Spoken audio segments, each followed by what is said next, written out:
경제학의 원리는 자원의 효율적 배분입니다. 효율적 네, 배분. 네. 근데 이거는 거기에 완전히 어긋났죠. 특히 부동산, 토지라는 거는 극히 한정된 자원입니다. 복제도 불가능하고 생산도 불가능한 자원이죠. 이거에 대한 어떤 효율적 배분에 완전히 실패했다. 무슨 소리냐면은 그 없는 사람들, 거기 뭐 토지를 갖고 있던 원주민이라든지 아니면 주택을 나중에 사서 입주한 입주자들의 돈으로 그 돈을 사실은 몇몇 소수의 인물들이 거의 뭐 독차지하다시피 했다. 네. 이런 거죠. 동시에 그 이번 사태가 던져주는 문제점은 확실합니다. 사실은 이게 민영이든 네. 공영 개발이든지 간에 이런 문제들은 우리 사회에 지난 수십 년 동안 계속해서 있어 왔다. 네. 그렇다면 이제는 그걸 어떻게 막을지에 대한 어떤 연구, 그 다음에 실험들이 본격화해야 될 때가 아니냐.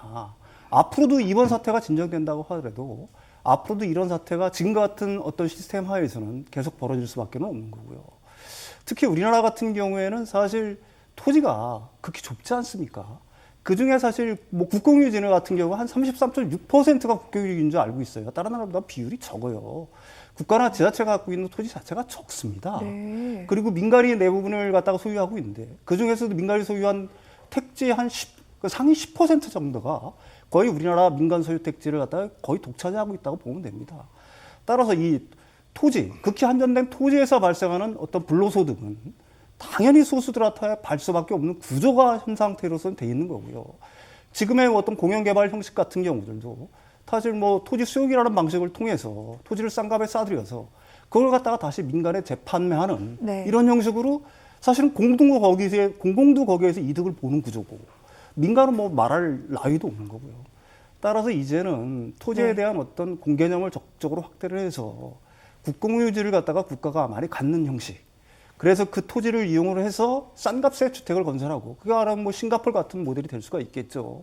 이런 식으로 서서히 준비를 해야 될 때가 아닌가 이렇게 생각을 합니다. 알겠습니다.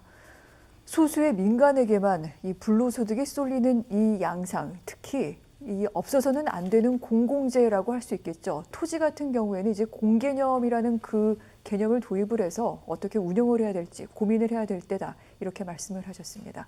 사실 토지 공개념 등등 그동안은 굉장히 좀 무언가 개념이 좀 잘 잡히지 않는다. 이런 말씀 하시는 분들도 많았던 것 같은데 이번 사태를 보면서 여러 가지 생각을 좀 많이 하게 됐다. 이렇게 말씀하시는 분들도 많은 것 같습니다.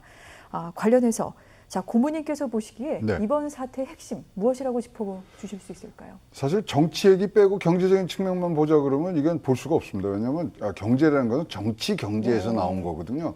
그리고 경제란 말 뜻 자체가 경세재민입니다. 세상을 구하고 백성들을 구휼한다 이기 때문에 이걸 뺄 수가 없는데, 자 여기 저는 뭐 우리가 이제 자본주의라든가 이런 것들의 사실 가장 큰 근간은 공정 경쟁이 돼야 되거든요.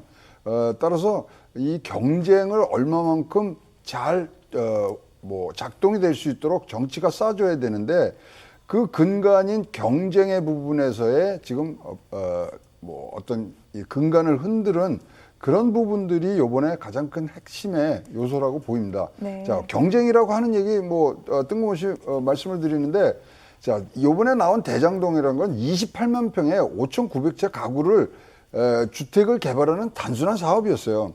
그런데 자, 이것이 민간 합동으로 가다 보니까 네. 사실 이런 개발을 하려고 그러면 가장 중요한 뭐 시초 단계가 뭐냐면 대관 업무를 통해서 인허가를 받아야 되거든요. 네. 근데 관이 들어오면서 이것이 그냥 자동으로 풀렸어요.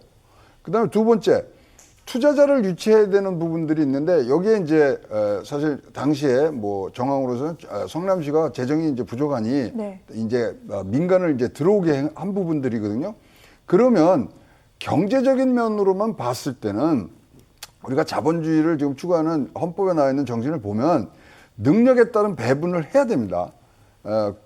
이게 필요에 대한 배분이 아니라 능력에 따라 하는 부분인데, 능력을 초과해서 특수 일정한 세력이 이것을 갖고 간 부분들이 사실 사건의 개요가 되는 거죠.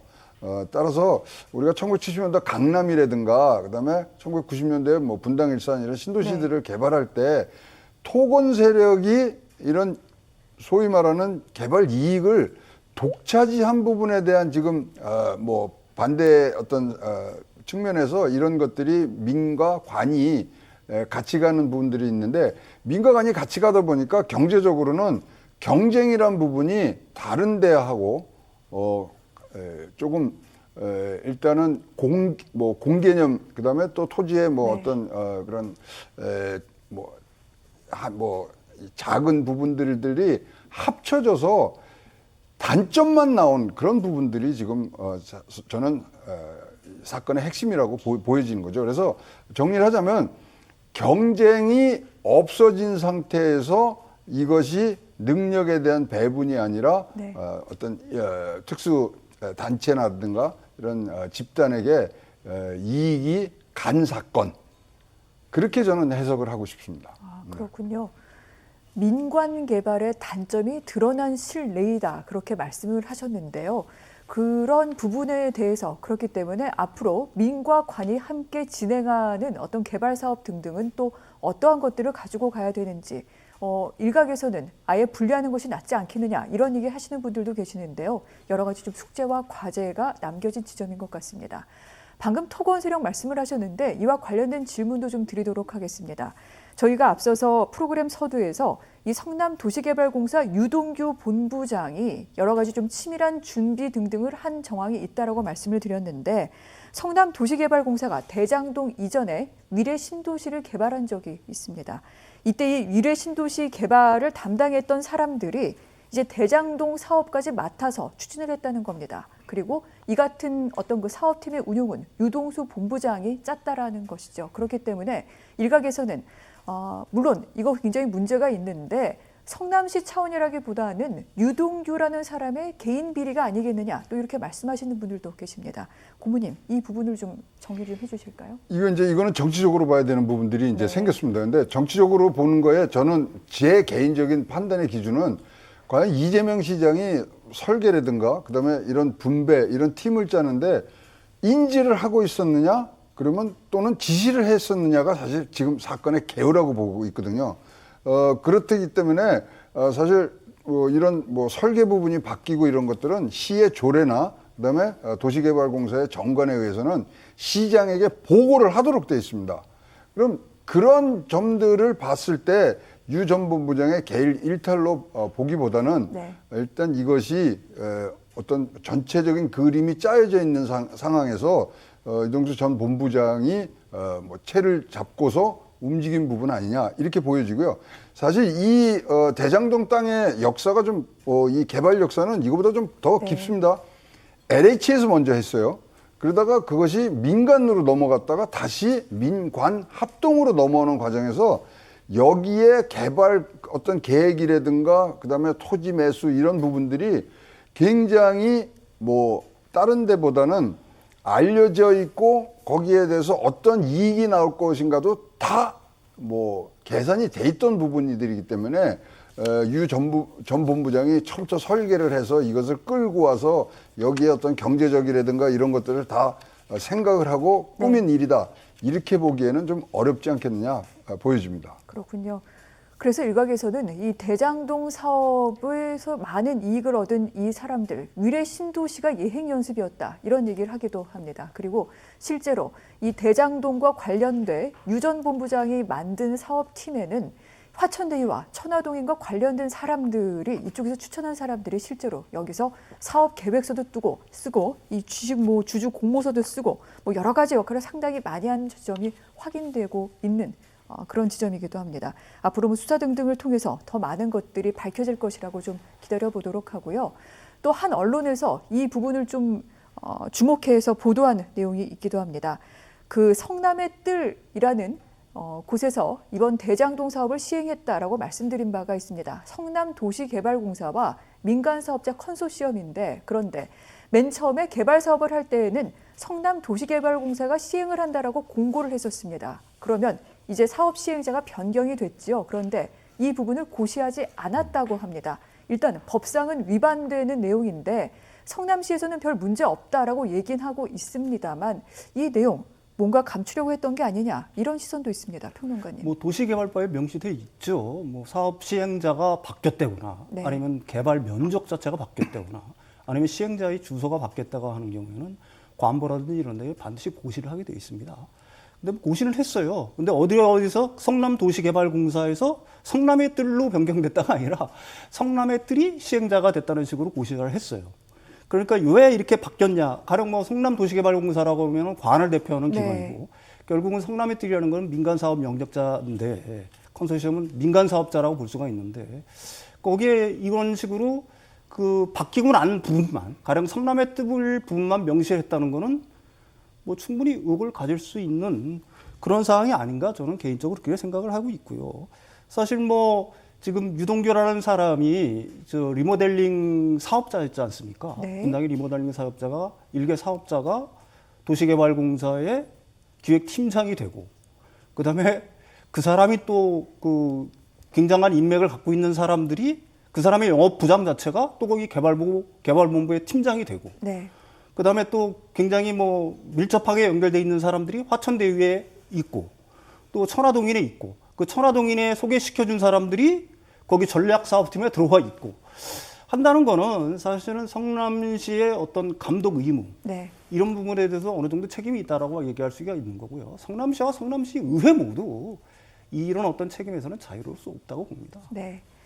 지금 성남시 의회를 거론하신 부분 같은 경우에는요, 이 성남도시개발공사 자체를 발족시키는 그런 과정에서도 지금 여러 가지 의혹이 많이 나오고 있습니다. 이 부분 또한 여러 가지 수사를 통해 밝혀지게 될 부분인 것 같은데 저희가 추후 한번 또 이 내용도 다루도록 하겠습니다. 다시 한번 이번에는 이제 화천대유 얘기를 좀 해보도록 하겠습니다.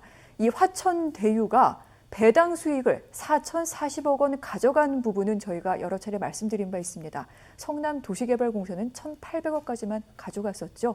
그 이상 발생하는 수익을 모두 민간 사업자가 가져가는 형식으로 지금 이 사업 계획서가 짜여져 있기 때문입니다. 그런데 이것만인 줄 알았는데 화천대유가 실제로 이 수의 계약 등등을 통해서 분양 사업을 했고 이 분양 수익도 지금 4,500억까지 달할 것으로 지금 추산이 되고 있습니다. 그런데 이 같은 막대한 이익을 올리게 된 이유 가운데 하나가 분양가 상한제가 적용되지 않아서다. 이런 얘기가 나왔습니다.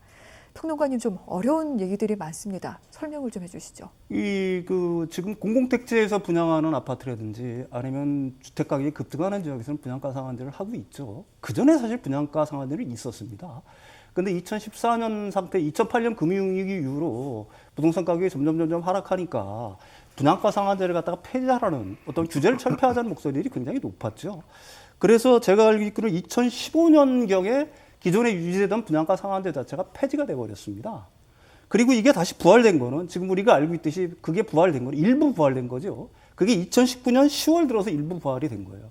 근데 이제 이 화천대유가 분양을 하는 아파트들, 네. 그 주택들 같은 경우에는 사실 이 빈 공간, 폐지가 되고 사실 부활하는 빈 공간 내에서 다 입주 자체가 이루어진 겁니다. 그러니까 분양가 상한제 적용을 받지를 않았던 거고요. 따라서 뭐 건설사 입장에서는 굉장히 높은 가격으로 분양가를 갖다 책정했겠죠. 다시 이제 아파트 경기가 막 살아나는 단계니까. 그래서 만약에 분양가 상한제를 했다라고 하게 되면은 그나마 수익을 한 2,700억 정도, 한 3,000억 정도를 줄일 수가 있었는데 네. 분양가 상한제가 없었으니까 자기들이 부르고 싶은 만큼 불렀겠죠. 거기는 특히 또 인기가 높은 지역이었으니까 판교에. 그래서 이제 우리가 상상하지도 못하는 엄청난 이득을 얻었다는 내용입니다. 그렇군요. 그 같은 부담은 이 분양받은 사람들 아울러서 또 한 곳의 집값이 오르게 되면 다른 곳들도 연쇄적으로 오르게 되죠. 결국은 전 국민에게 피해가 미치는 양상으로 번져 나가는 겁니다. 이 같은 차원에서 지금 시민단체를 중심으로 분양가 부분 다시 좀 다잡아야 되지 않겠느냐 이런 얘기가 나옵니다. 개발사가 이렇게 막대한 이익을 올리는 것 바로 분양가가 과대 책정됐기 때문이다 이렇게 얘기하고 있고요. 분양 원가 등등 공개해서 거품 빼야 된다. 지금 시민단체들은 얘기하고 있는데 고모님 어떻게 해야 될까요?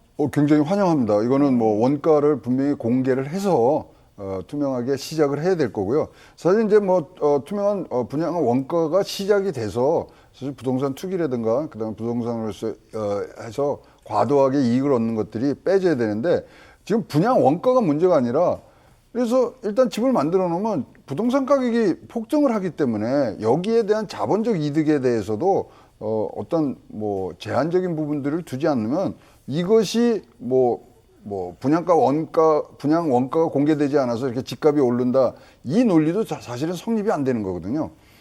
이러한 부분들을 하여튼 제도적으로 이제 좀 가야 되는 부분들이 있고요. 어쨌든 간에 뭐 이 토지와 이 주택의 어떤 부증성 이렇게 뭐 갑자기 진짜 빵 꺼내듯이 이 뭐 하루 저녁에 네. 내놓을 수 없는 부분들이 있어서 이 부분들은 사실 이집트의 이 석굴에서조차도 토지라든가 이런 것들의 이 문제가 사실 뭐 중세 때에서 지금까지 다 내려온 것이기 때문에 진짜 뭐 몇천 년 넘는 역사를 갖고 있는 부분들이어서 계속적으로 시대와 그다음에 그 시대를 살아가는 사람들의 이 판단에 맞는 그런 제도들이 꼭 나와야 될 것 같고요. 요번 이 대장동 사건을 통해서 가장 저는 아쉬운 게 뭐냐면 지금 우리가 대선 주자들이 나오고 뭐 선거의 계절이 왔습니다만은 정치가 이러면 굉장히 사법화되는 부분들이 있습니다. 왜냐하면 이 대선 과정이 이 수사의 진척 상황에 따라서 모든 게 정황이 바뀌거든요. 네. 그럼 국민들이 올바른 판단을 할 수 있는 부분들이 과연 지금 선거를 통해서 나타날 수 있겠느냐. 어떤 힘으로 이런 수사라든가 또는 법원의 판단에 의해서 우리 국민들이 판단을 할 수 있는 부분들이 굉장히 제한적이 될 수 있는 부분들이 있어서 이런 경제적인 문제 사건임에도 불구하고 정치가 사법화되는 부분들이 사실은 제일 안타까운 이 사건의 단면이라고 저는 뭐 판단하고 있습니다. 알겠습니다. 앞서 경제는 항상 정치와 떼어놓을 수가 없는 사안이기 때문에 이 같은 부분이 좀 안타깝다라고 그렇게 말씀을 하신 것 같은데 앞으로 여러 가지 정책과 또한 대책이 논의돼야 할 겁니다. 특히 국민들이 이번에 그 폐해를 생생하게 지금 보고 있는 중이고요. 어떻게 이게 진행이 돼 가는지 계속해서 감시하고 있는 중인데 정치적인 차원에서 어떤 해결 방법과 국민들의 마음과 시름을 덜 수 있는 방안을 만들어낼지 이 부분도 함께 주시하도록 하겠습니다.